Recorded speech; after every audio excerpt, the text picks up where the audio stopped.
E olá, meus irmãos, a paz do Senhor. Vamos começar aqui, tá? Como é que estão todos os irmãos, tudo bem? É. Irmãos, hoje nós temos uma palavra para falar, mais ou menos assim, dizer.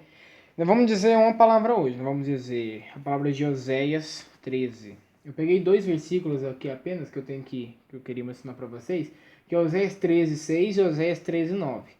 Nós vamos, além dessa palavra, nós vamos ainda conversar com os irmãos, né? Nós vamos lá conversar com os irmãos, porque nesses dois versículos aqui, o 6 e o 9, há um algo que me chamou a atenção quando eu estava lendo, né, essa palavra. Estava lendo com todo mundo aqui em casa, minha família, todo mundo. Todo mundo conhece. E me chamou a atenção nesses dois versículos, 6 e o 9. E eu queria trazer ele aqui para vocês, né? Trazer aqui para vocês. Claro, a gente vamos orar agora no começo, por quê? Por mais que a gente vai conversar, vamos praticamente quase bater um papo com os irmãos, quase menos. Vamos orar do mesmo jeito para convidar Deus aqui para o nosso bate-papo mais ou menos aqui. Amém, irmãos? Então vamos orar então. Senhor Deus, ó Pai, estamos aqui diante da presença do Senhor essa manhã. Primeiramente vamos agradecer, né, pela permissão do Senhor estarmos reunidos aqui. E nós agora vamos falar da tua palavra, que o Senhor venha estar presente no nosso meio da nossa palavra, da tua palavra, que a palavra venha servir para todos nós, seja para correção, até mesmo para bênçãos para nós. E Pai, o que nós te pedimos, Pai, que agradecemos, né? Que os irmãos também, eles venham entender a palavra, não só eles, mas como eu também, entender a palavra, e que o Senhor use conforme o Senhor desejar. Muito obrigado e amém. Então, irmãos, vamos ler então Romanos, ó, tô pensando em Romanos. Vamos ler então Oséias. Oséias 13, versículo de número 6, versículo de número 9 também. Primeiramente, antes de nós lermos esses dois versículos, eu vou ter que explicar para vocês o contexto dessa palavra. Por que o contexto dessa palavra? Porque é o seguinte, o contexto dessa palavra aqui, no que ela nos diz, se você abrir em Oséias 13, você vai ver que o título, pelo menos na minha, né, tá o título de que é o castigo definitivo. Aí, nossa, a gente já fica, nossa, como assim? Se a gente for ler todo o capítulo, né? Não só o versículo, mas todo o capítulo da palavra, o que ela quer dizer para nós, ela vai nos mostrar Deus, primeiramente, um Deus que sempre fez tudo pela humanidade. Desde o começo que o mundo já é mundo, ele já fez tudo desde o começo da humanidade, e é que ele faz tudo pela humanidade. Primeiramente, nós temos alguns exemplos que Deus fez, né? O mais óbvio que a gente tem é a morte de Cristo. Mas vamos pegar a morte de Cristo por último. Por quê? Nós temos o primeiro. No Éden, o homem ele tinha tudo, porque Deus deu tudo, proporcionou tudo. Tinha o jardim do Éden, os animais, os animais falavam com o ser humano. Porque você pode perceber, quando a cobra foi falar com Eva, ela não se assustou. Por quê? Então, porque os animais já se comunicavam entre si com o ser humano. Então, Deus ele deu tudo para o ser humano. Mas o ser humano, como sempre, joga tudo isso fora, né? Teve isso, né? Teve a questão também de Noé, um pouco mais à frente. De Noé. O que aconteceu com Noé? Noé ali, na época dele, Deus ele estava proporcionando tudo também. Mas o problema do povo que sempre queria mais e mais. Onde entrou o pecado? Não, claro, né? O pecado da contaminação do mundo do povo naquele tempo do jeito que estava. E onde, né, aconteceu isso. O mundo foi prestes a acabar. E Deus, claro, com a família de Noé, restaurou uma nova aliança, o arco de Deus. E tá, né, com mais pessoas ainda. Mas aí depois mais pra frente o homem jogou fora também, né? Agora teve uma última que foi, claro, entre esses todos esses tempos teve várias outras passagens, mas teve agora a morte de Cristo, que é o que Deus deu de melhor para nós. Em João 3,16 vai falar sobre que Deus amou o mundo de tal maneira que deu seu filho unigênito. Então, o unigênito é único e primogênito. Então, algo que a gente tem que parar para pensar, né? Que o homem joga fora? Joga fora. E aqui, no Oséias 13, é quando o homem tinha tudo. É quando Deus proporcionou tudo, mas por mais que Deus proporcionou tudo, mesmo assim o povo desejou se desviar da presença de Deus. Desviar, indo para outros caminhos com os santos, né? Aqui, naquele tempo aqui dessa palavra é Baal.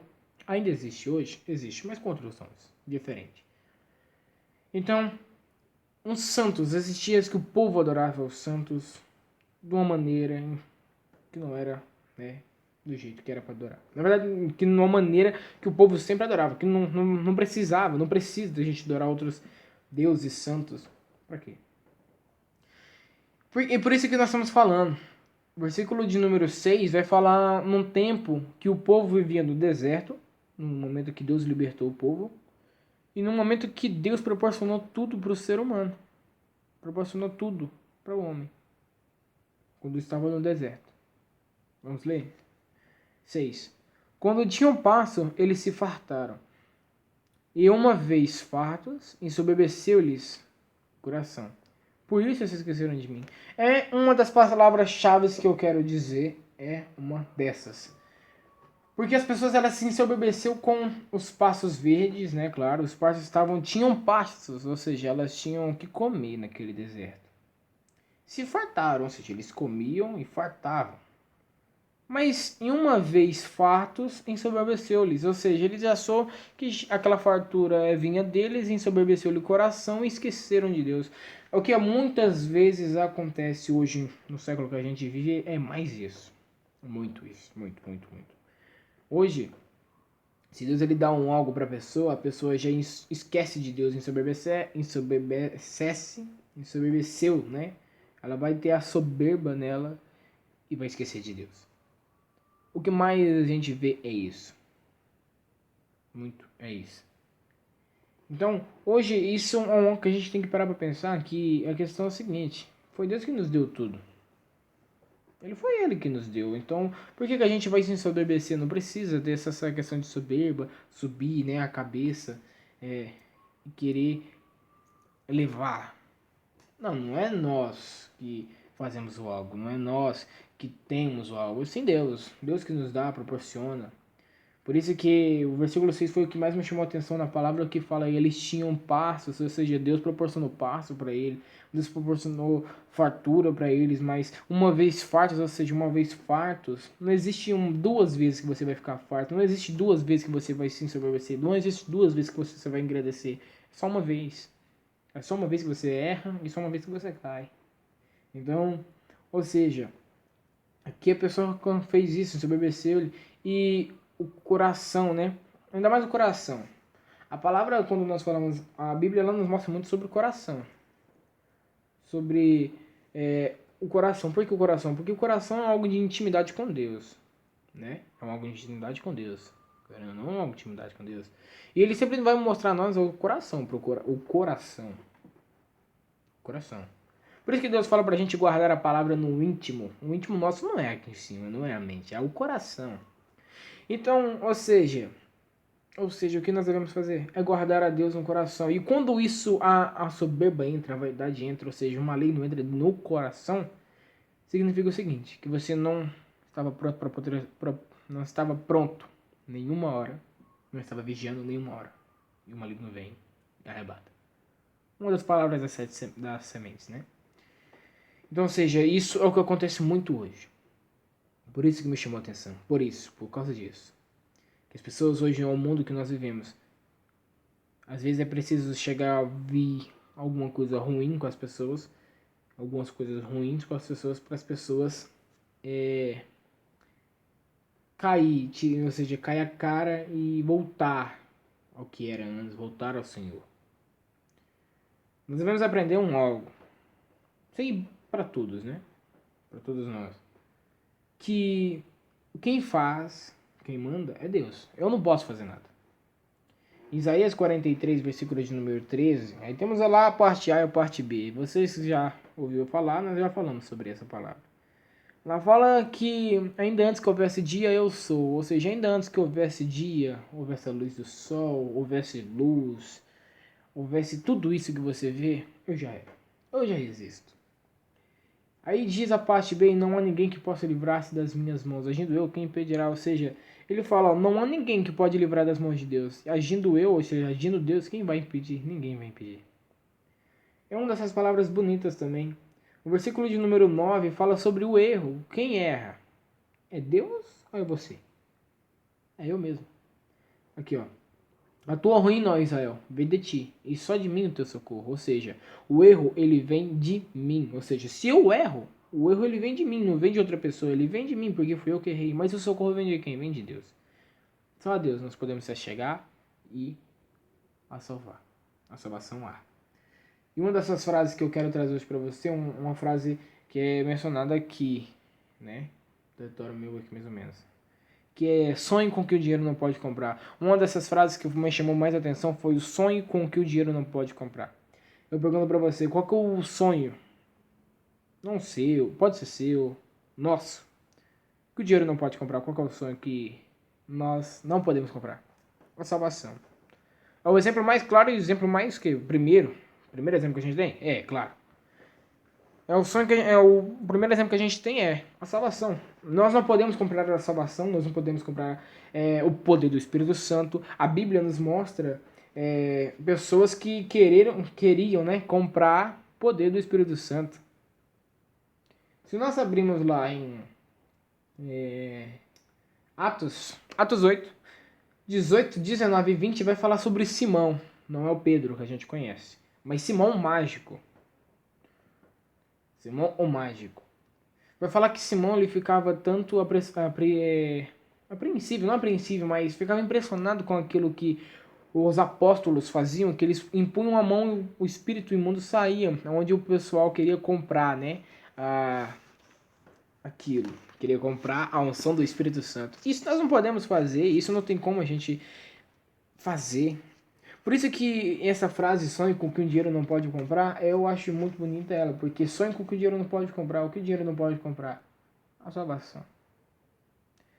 Muitas pessoas aí, igrejas, que não vou falar o nome, mas muitas igrejas elas vendem, né? Elas tentam vender o reino do céu. Primeiramente, quem manda no reino do céu? Você ou Deus? É Deus. Então se Deus não pôs à venda, por que você vai pôr? Entendemos? Então a gente não pode fazer algo que a Bíblia não nos mostra. A Bíblia não nos mostra falando pra gente vender o reino do céu, vender parte, não fala, não mostra. A Bíblia nos mostra o seguinte, é algo interessante, né? Que eu vou parar pra pensar. Que a Bíblia fala pra nós que o céu é tomado à força, então, ou seja, o céu não é comprado. O céu é tomado à força, e as únicas pessoas que tomam o céu são as que se esforçam. Ou seja, para você vencer uma guerra, você precisa se esforçar para batalhar. Né? Para batalhar. Tem que ficar na posição, por mais que você ao menos chegue um dia a não lutar, mas tem que ficar na posição correta. Nós temos exemplo de Josias, se não me engano Josias. Ele foi um rei que venceu uma guerra cantando, louvando a Deus. Só que ele tinha que ficar na posição. Então é algo que a gente tem que parar pra pensar também. Posição. A gente tem que ficar para vencer. Hoje esse vídeo aqui está sendo mais mencionado como falar com os irmãos. Sobre essa frase, sonho com que o dinheiro não pode comprar. Sobre essa questão aqui. Sobre as pessoas quererem um Deus que não existe. Ainda mais hoje no nosso tempo, um Deus que eu vou ler aqui agora há pouco no livro aqui que eu tô lendo. Que, gente, um Deus que as pessoas só querem. Deus de luxúria. Um Deus que pode me dar carro, Deus que pode me dar casa. Deus, ele pode te dar essas coisas? Pode. Até o ponto Deus pode. Deus, ele não vai proibir você de não ter essas coisas. Deus, ele dá. Mas é para honra e glória em nome de Deus. Um ruim das pessoas é isso. Que as pessoas recebem, Deus dá, mas as pessoas falam, mas como você conseguiu? Não fala, foi Deus que me deu. Não fala, não, eu consegui? Ah, eu trabalhei.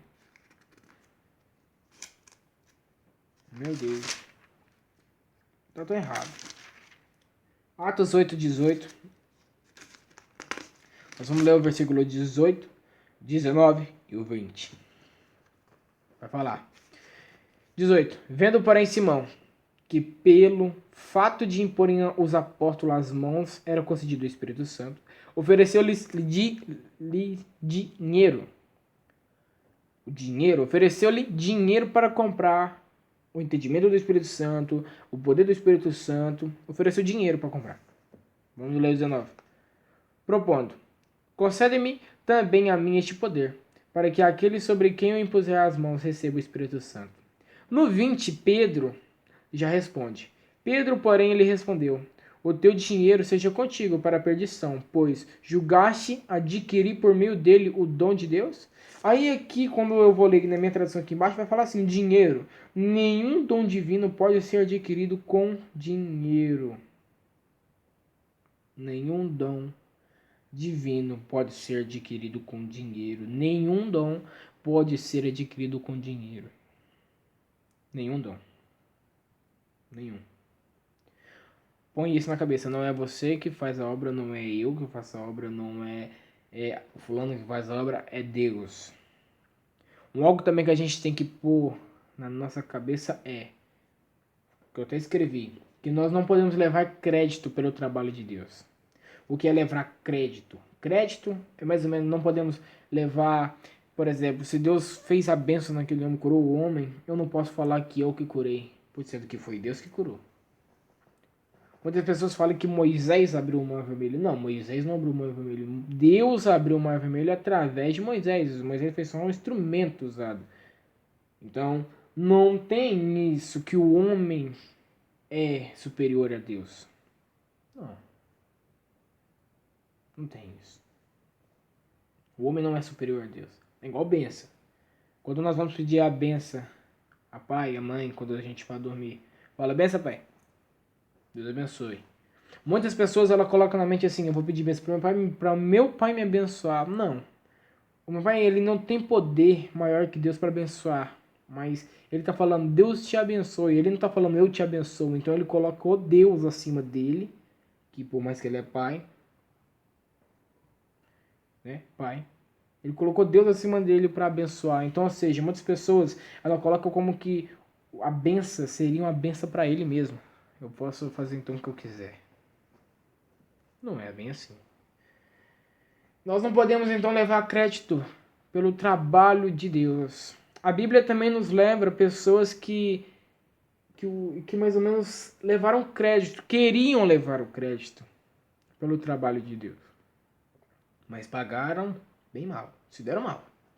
Se nós abrimos em 2 Reis, capítulo de número 5, versículo de número 20 a 27, nós vamos ler a história de Geazi. Não a história, mas sim a palavra de Geazi, ou Geazi, como você quiser dizer. Geazi, quem era Geazi? Geazi era um discípulo. Algo semelhante a Judas aí, eu vou ler para vocês e você vai entender. Um discípulo de Eliseu. Eliseu era um profeta naquela região que ele vivia, um profeta poderoso, mas poderoso pela palavra de Deus, tá? Não é poderoso porque ele, não é isso. Presta atenção.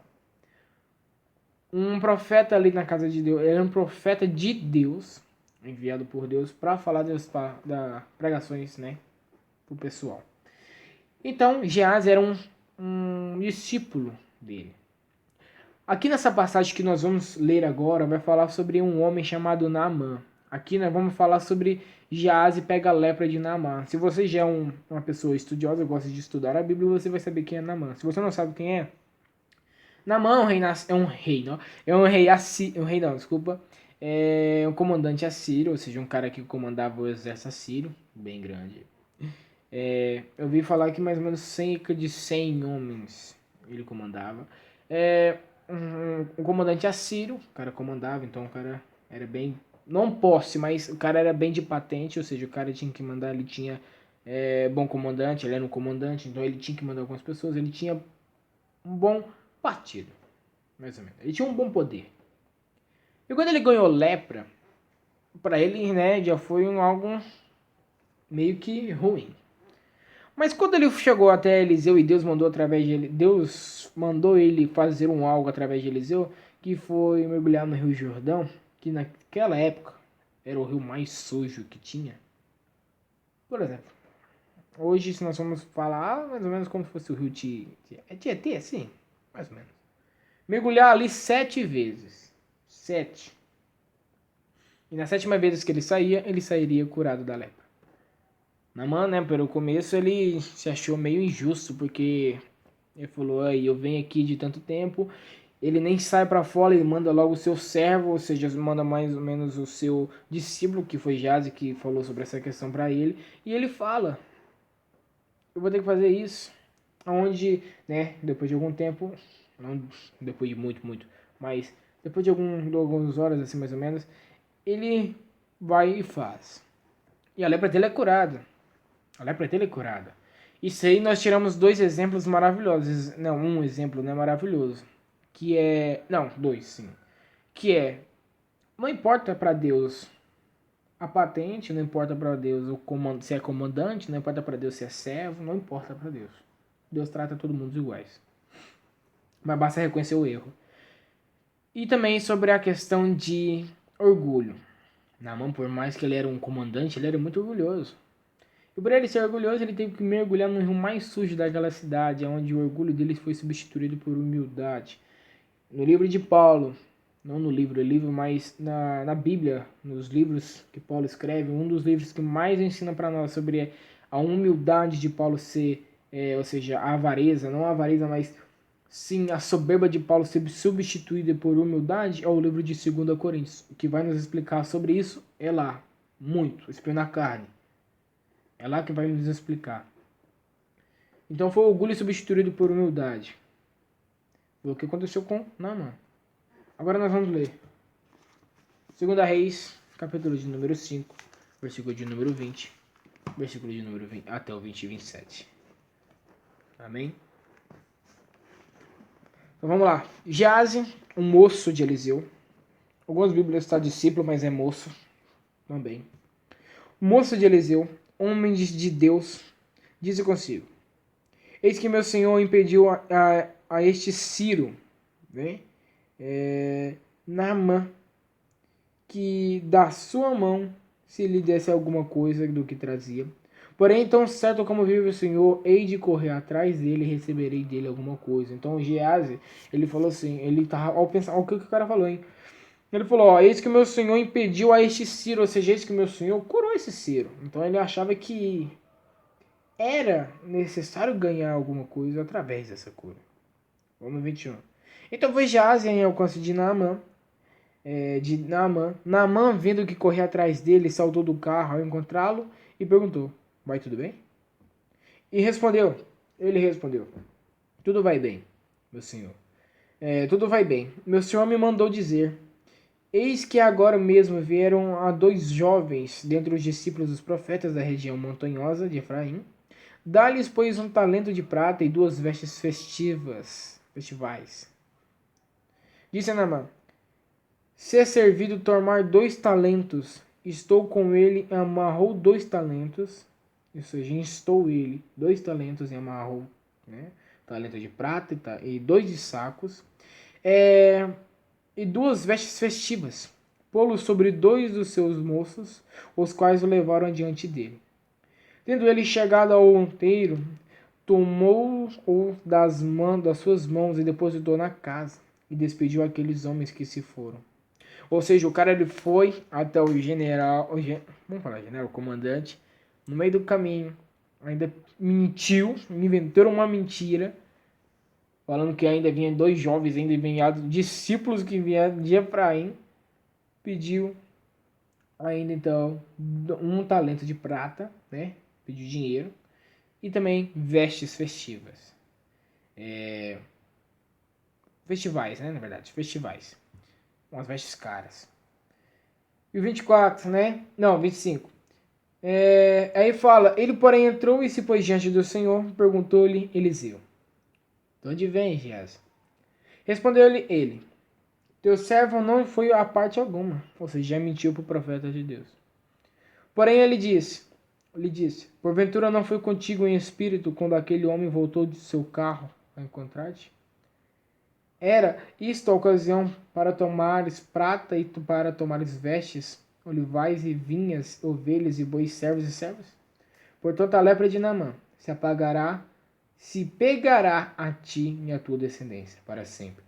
Então, diante dele, leproso, branco como a neve. Saiu de diante dele, leproso, branco como a neve. O que então a Bíblia está nos dizendo para nós? O que ela está dizendo para nós? Que Geazi tentou ser reconhecido, ou seja, ele tentou aqui levar crédito para o trabalhar de Deus. E acabou sendo pagado, ou seja, acabou pagando com a sua própria vida, porque a lepra, ela leva à morte. A lepra, né, se eu não me engano, né, a lepra é uma doença que hoje é conhecida como hanseníase, né, para nós no mundo todo hoje globalizado, é hanseníase. Antigamente as pessoas morriam era como? Dentro da caverna, sozinho, porque a lepra era contagiosa. Ela contagiava as pessoas, é contagiante. Então, por causa de Geazi querer levar o crédito da palavra de Deus, dos milagres de Deus, ele pagou com a própria vida. É por isso que nós estamos falando essa palavra para vocês. Que às vezes, muitas pessoas vão falar assim, ó. Tu toca bem, você toca bem. Se você falar obrigado, primeiramente, você já falou que já está levando crédito do que Deus te deu. A gente tem que falar. Eu não toco bem. Isso aqui é para Deus. Isso nós estamos tocando para Deus, foi Deus que me deu, então eu toco para Ele. Isso é uma forma de a gente reconhecer que a gente não tem nada e que a gente não é ninguém, porque Deus que nos deu. É uma questão de orgulho. Orgulho, substituído por humildade. Por isso que nas orações, no começo, a oração, fala que todo conhecimento que o Senhor nos deu e adquiriu para nós, venha a ser substituído por humildade, porque o conhecimento não venha a ser substituído por avareza, e o conhecimento que nós temos hoje, que Deus nos deu, não venha a ser mais à frente uma vaidade, que venha fazer nós a pecar lá na frente. Então, que venha a ser substituído por humildade. Que é isso, hein? Substituído por humildade. Poucas pessoas, né? Poucas pessoas hoje têm a humildade em Cristo hoje. Tem. Muitas poucas pessoas têm. As pessoas hoje em dia, elas não reconhecem o trabalhar de Deus na vida dela. As pessoas reclamam. Uma palavra interessante de Oséias, algo interessante, que as pessoas ela culpavam Deus com tudo. Se nós voltarmos lá em Oséias, eu vou ler para você aqui embaixo, e você eu acho que vai entender. Aqui quando diz no 16, fala sobre uma questão dos filhos, como é que eu posso falar? Uma tradição, não uma tradição, profecia, lembrei. Profecia que aconteceu um pouco mais tarde. Fala que seus filhos serão despedaçados. Aqui é no reino da Samaria, nós vamos explicar depois um pouco. Vamos explicar. O reino da Samaria, né, que viria sobre sua culpa aí, que os filhos seriam despedaçados. Isso aqui é uma profecia que viria muito tempo depois, que só lá no livro de Naum se cumpre. Olha só, em 51 anos antes da profecia ser cumprida, essa palavra foi dita e depois ela foi pega por quem? Pelos assírios, mesmo reino de Naamã. Eu vou tomar uma gole d'água aqui e nós já vamos dar a introdução. Vamos lá. Seus filhos serão despedaçados. Algo interessante, vamos lá. Não podemos supor que Deus se deleite em tais horrores. Ou seja, primeiramente, aqui fala que Deus, aqui no versículo 16 fala que as mulheres serão despedaçadas aos meios, filhos serão também. Então, muitas pessoas a partir do momento que vai começar a ler vai achar, nossa, Deus ele gosta de maldade. Olha o que Deus está falando, o que Deus está fazendo. Não. O que a palavra aqui está dizendo para nós? Não podemos supor, suposições. Não podemos supor que Deus se deleite, ou seja, que Deus fique feliz com tais horrores. Não podemos supor isso. É o pecado e não Deus que causa tais coisas. É um pecado e não Deus. O pecado vem de quem? É de Deus que vem o pecado? Não é de Deus que vem o pecado, é de nós mesmos, porque somos nós que estamos induzindo a nós mesmos a pecar. Então o pecado ele vem de quem? É de Deus? Não, nós. Deus vê o pecado contudo de uma maneira, desculpa. Deus vê o pecado contudo de uma maneira pela qual nós não temos capacidade de vê-lo. Isso é verdade. No começo, Deus ordenou que o pecado traria consigo a sua própria condenação. Precisamos, portanto, colocar a culpa dos horrores da guerra, por exemplo, dando exemplo, tá? Não em Deus, mas na existência do pecado no mundo e do fato de os homens amarem mais o pecado do que a Deus. Os homens amam mais o pecado do que a Deus. Ah, você tem certeza? Claro que eu tenho certeza. Por quê? No caminho, na porta, quando nós lemos Mateus 7,13, fala sobre os dois caminhos. E lá as pessoas ela têm o caminho, né? Claro, a porta estreita, a porta larga. Então ela tem duas opções. No livro de João nos mostra somente uma opção, mas no livro de Mateus mostra duas. Nós já falamos aqui para quem que foi escrita o livro de Mateus, né? Para quem foi escrita o livro de Mateus, foi escrito para os judeus. Antes, rápido, pode cortar, tá bom? Mas fiquem em paz, vamos estar gravando do mesmo jeito. Então, ou seja, o livro de Mateus foi escrito por judeus, o livro de João foi escrito, né, por Deus, ele é escrito de Deus para o povo. Então, quando nós falamos aqui sobre essa questão, que os filhos seriam despedaçados, que está falando sobre a questão de Deus, né, primeiramente, que fala que nós não devemos botar a culpa do pecado em Deus, mas sim em nós mesmos, porque o pecado vem de nós. O homem ama mais o pecado que a Deus. Sim, é verdade, o homem ama mais o pecado do que a Deus. Lá em Mateus, quando fala dos dois caminhos, a pessoa hoje, no século que a gente vive, as pessoas preferem ir pelo caminho mais errado do que o caminho mais apertado. Então, por que o caminho mais aberto, mais fácil? Porque no caminho mais fácil você pode conseguir tais coisas, mas o final é horrível. A gente sabe como é que vai ser o final. Se a pessoa hoje começa a mexer com coisa errada, a gente já sabe qual vai ser o final dessa pessoa. Seja um dia mais cedo ou seja um dia mais tarde. Agora a pessoa que quer viver com Deus, nós sabemos o caminho dela, mas é o íntimo dela com ela primeiramente. Mas o caminho é ela mesma. É a questão da fé. A palavra sonho com o que o dinheiro não pode comprar, quando nós falamos sonho com o que o dinheiro não pode comprar, fala o sonho pode é uma questão de fé, convicção. Tenha convicção do que o dinheiro não pode comprar. Hebreus 11 vai nos falar sobre a fé. Mas, ou seja, esse aí é um ponto interessante, que as coisas que não se podem ver, mas creem. Convicção. Algo interessante. Convicção. Isso é muito interessante, né? Então, ou seja, é algo interessante que a gente tem que não supor, mas trazer para nós aí, né?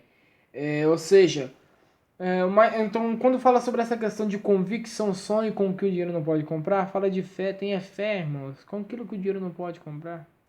Deus acrescenta tudo para nós, tudo para nós. Olha para nós hoje. Não é para você se espelhar nem nada disso, mas olhe para nós. Você lembra do jeito que a gente começou? Quando a gente começou o primeiro vídeo aqui no canal? Quando começou? Da forma que era? Hoje a evolução não é minha, a evolução foi de Deus. Deus nos capacitou a evoluir. A honra e glória é para Ele. Então Deus nos capacitou. Hoje. Capacitou.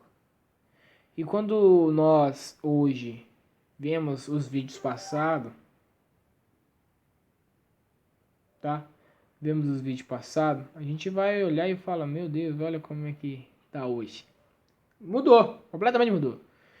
Então olha para você ver, antigamente o áudio como que era, não era horrível, mas era o que tinha, porque Deus ele permitiu a gente a passar por isso.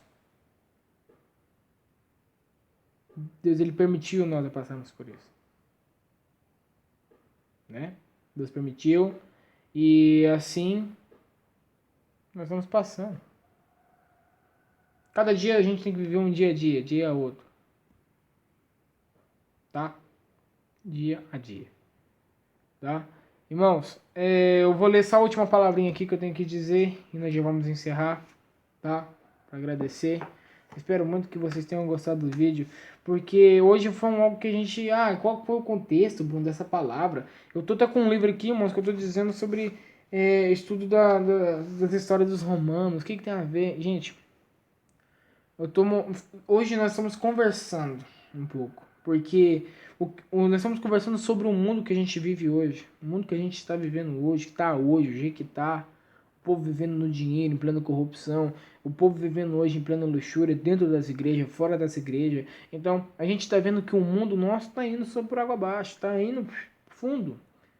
Então, um mundo que Deus proporcionou para nós, a gente não está vivendo da forma correta, a gente está vivendo o contrário com os pensamentos de Deus.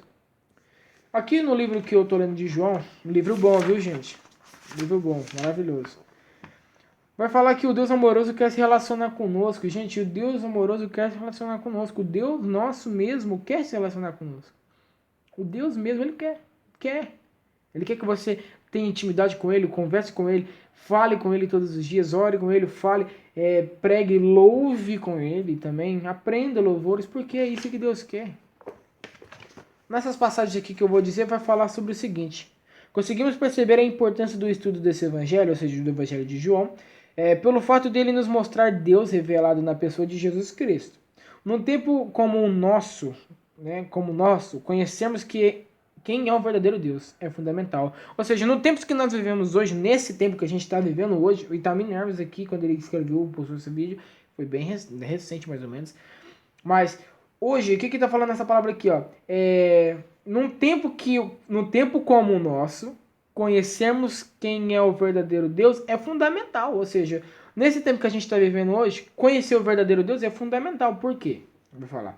Num tempo como o nosso, ele vai falar assim, ó, quando percebemos e analisamos profundamente a tentativa humana de relacionar com o indivíduo, encontramos aqueles que adoram Deus da riqueza, o Deus da fama, da satisfação e o Deus do bem-estar a todo custo. Ou seja, as pessoas, o que nós encontramos? Falo, ó, quando percebemos e analisamos profundamente a tentativa humana de relacionar-se com o divino, ou seja, quando a pessoa tem a vontade de ir relacionar com Deus, ela vai relacionando com esse Deus aqui, que não é Deus nosso. Encontramos relacionar, adoram o Deus da riqueza, o Deus da riqueza, da fama, da satisfação. Já ouviu o Deus da satisfação? Não estou satisfeito. Não é normal. Não existe isso. Não é normal. Não é. Não é. Não tem esse Deus da normalidade. Não tem isso. Ou seja, satisfação. E o Deus do bem-estar. Ou seja, Deus do bem-estar.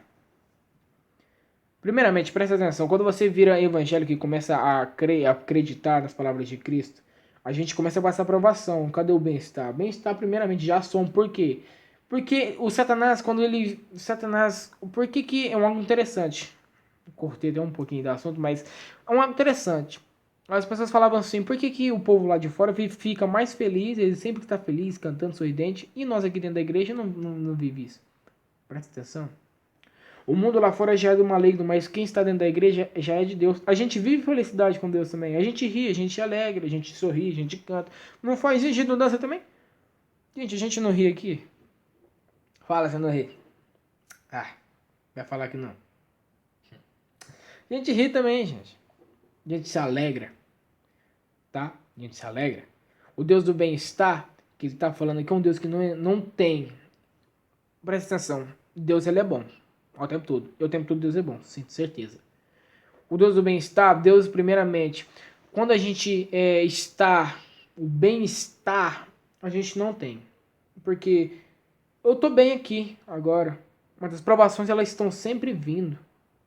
Então não existe um Deus que, a gente acabou de ser cristão, não vai passar nenhuma provação. Até o dia que a gente morrer, Cristo vier, a gente não passou nenhuma provação não. Não tem isso, a gente passa provação. Isso não é Deus do bem-estar, a gente é um Deus justo. Tá? Aí fala. E quando reconhecemos essas tristes verdades sobre a nossa geração, né? Ao estudarmos o Evangelho de João, vamos encontrar o verdadeiro Deus, que deve ser adorado pela sua extrema demonstração de amor sacrificial. Porque Deus amou o mundo de tal maneira que deu seu Filho unigênito para que todo aquele que nele crê não pereça, mas tenha a vida eterna. João 3,16. Aí eu vou ler algo interessante. Esse Deus amoroso quer se relacionar conosco. E por isso o próprio Jesus disse que importa que seus adoradores o adorem em espírito e em verdade. João 4,24. E nesse evangelho que temos em revelação maravilhosa, essa revelação maravilhosa, pois Jesus afirmou, eu sou o Pai, somos um. Eu e o Pai somos um. João 10,30. E acrescentou, quem vê a mim, vê o Pai. João 14,9. Conhecendo Jesus, conhecemos a Deus. E assim, mais uma vez, comprovamos a importância do estudo desse evangelho. Então, muitas pessoas querem encontrar o Deus da fama, o Deus da riqueza, sendo que Deus já esteve presente, não só esteve, mas como está presente e ainda hoje está presente todos os dias aí. Aqui do meu lado, conosco. Então, por quê? Hein? Por que você quer procurar um Deus que não tem Deus da fama, Deus da riqueza, Deus do bem-estar. O bem-estar ele vai entrar em muitas outras questões. Ele vai entrar em riqueza. Riqueza. E muitas pessoas pensam que para se viver bem precisa de uma riqueza. Precisa de casa grande, moto, carro maravilhoso. Não precisa disso. Precisa de comunhão com Deus e comunhão com a família. É isso que importa. Porque comunhão com Deus, a gente vai saber se relacionar com os nossos familiares, amigos, entre aspas, colegas, autoridade, irmãos que não que lê a Bíblia, mas que têm um entendimento diferente de você, mas você vai saber se relacionar, e com as famílias que não estão nem aí para você, mas você vai saber se relacionar. Então a Bíblia nos ensina. O Deus do bem-estar, ele não vai nos ensinar, ele vai ensinar você a ter um bem-estar como não existe. Vai querer ficar bem de bem com a vida toda hora, mas toda hora vai vir aprovação, cadê o bem-estar? Não tem. Então, o Deus da riqueza. Eu ouvi isso e eu sempre é algo interessante. Se eu não fiquei rico até hoje, eu não vou ficar rico mais. Mas se Deus abençoar, amém. É para honra e glória dele. É o que nós falamos. Deus ele pode chegar a dar uma casa para nós, sei lá, de 1 milhão? Pode. Pode chegar? Pode. Pode chegar a dar uma casa de 1 milhão? Pode. Mas é para viver com a família. Não adianta você ter um carro, uma casa de 1 milhão, mas você está morando sozinho, sendo para se mostrar para você mesmo. Não. Você não vai se mostrar para nenhum de nós. Mas sim, agradecer a Deus e dar glória para ele. Amém? Então, amém, irmãos. Então vamos encerrar, tá? Eu acabei falando um pouco mais aqui, né? Eu não falei um pouco sobre o Coliseu ainda, mas isso vai ficar para um outro vídeo, né? Um outro vídeo que eu quero trazer aqui para vocês. O que vocês acharam sobre a questão do... Não sei como é que vai ser, isso aqui é um teste, irmãos, com o microfone. Vamos testando, estamos vendo como é que tá sendo. Se ficar bom, graças a Deus, né? Se ficar bom, a gente vai continuar usando o microfone dessa maneira. Eu espero muito que ficou bom. E mesmo assim, se não ficou, o vídeo está gravado para vocês. E mesmo assim, Deus abençoe a todos vocês, tá? Desde já. E eu quero agradecer somente isso, tá bom? Irmãos, então fique na paz do Senhor. Até o próximo vídeo. O próximo vídeo, vamos ver qual que vai ser. Vou deixar pra vocês aí. Vamos até segunda-feira, irmãos, então. Segunda-feira não, né? Até o próximo vídeo. Que Deus abençoe todos vocês. E ó, sempre lê a Bíblia e sempre esteja aí em firme oração com Deus. Tá bom? Irmãos, então fiquem na paz. Tchau. Tchau. Até logo.